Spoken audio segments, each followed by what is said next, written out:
Elon Musk's car missed its target after being fired into space on world's most powerful rocket and is now heading towards an asteroid belt. Elon Musk's red electric Tesla Roadster has now missed its intended target and is currently heading headlong into an asteroid belt. With 5 million pounds of thrust, the world's most powerful rocket was meant to send creator Elon Musk's car in an orbit around Mars. But as its 27 Merlin engines, equivalent to the Power 18 jumbo jets, pushed Falcon Heavy at supersonic speed into space, there was no surprise she was a little hard on the accelerator. Musk's red electric Tesla Roadster has now missed its intended target and is currently heading headlong into an asteroid belt.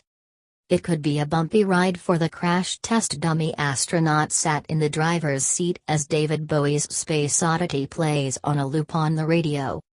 Displayed on the dashboard console are the words "Don't Panic," a nod to Douglas Adams' book The Hitchhiker's Guide to the Galaxy.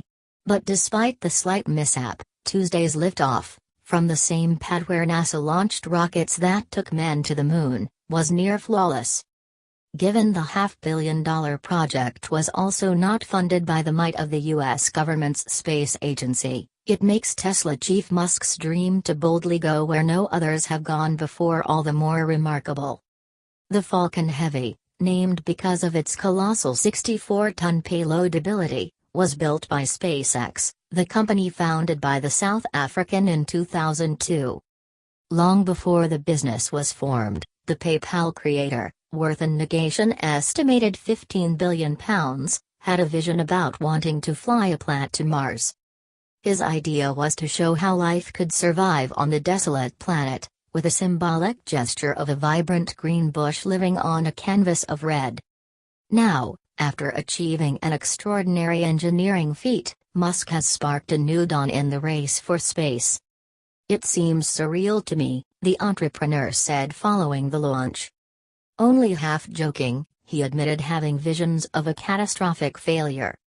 "I had this image of a giant explosion on the pad, a wheel bouncing down the road and a Tesla logo landing somewhere," he said. "But, fortunately, that's not what happened. It taught me, crazy things can come true." He also revealed the project had almost been scrapped on numerous occasions. Musk, 46, said, "We tried to cancel the Falcon Heavy program 3 times at SpaceX, because it was like, man, this is way harder than we thought." The father of 6 estimated more than £360 million was spent on Falcon Heavy's development. Beyond the mechanics of the launch, and its high degree of difficulty, it fulfilled Musk's dream of building a reusable rocket. Although delayed by high-altitude winds, the countdown proceeded smoothly, with none of the glitches that have cursed other maiden launches of new rockets. The Falcon Heavy roared to life, a plume of smoke and steam shooting negation sideways from the launch pad. Just over 3 minutes after it blasted off, the most suspenseful part of the flight was over as the 2 boosters detached. 5 minutes later, they were landing side by side at Cape Canaveral in Florida, touching down in unison. Other than missing its intended target, the only other minor blemish on the mission was that the center booster, which was to set down on a floating platform in the Atlantic, slammed into the water instead. Some of the engines had failed to ignite for the final landing burn. By that point, Heavy's payload was well on its way through the Earth's Van Allen radiation belt. About 7 hours after takeoff, Musk announced that a third and final burn pushed his sports car on an orbit away from Earth and around the Sun that extends beyond Mars. In the history of space exploration, it was a giant leap for mankind. As all 3 boosters are designed to be recovered to fly again, a Falcon Heavy launch costs not much more than one by the firm's existing rocket.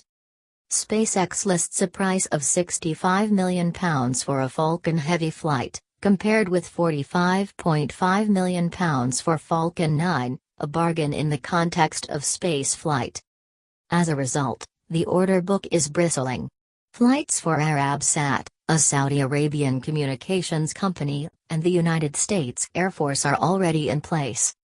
Musk said, "I can imagine large numbers of those, just coming in and landing, taking off, landing, doing many flights per day. I think it gives me a lot of faith for our next architecture, our interplanetary spaceship. That spaceship, known as the BFR, Big Falcon Rocket, or, as some call it, Big F Rocket, could start going into short hop flight tests next year. Those missions could take place at a space complex that NASA is building near Brownsville, Texas. We've got a lot of land with nobody around, so if it blows up, it's cool, Musk joked. Within 3 or 4 years, the BFR spaceship could start making trips in low Earth orbit, and within a decade or so, they hope it might offer a regular passenger service to Mars. Musk added, Falcon Heavy opens up a new class of payload.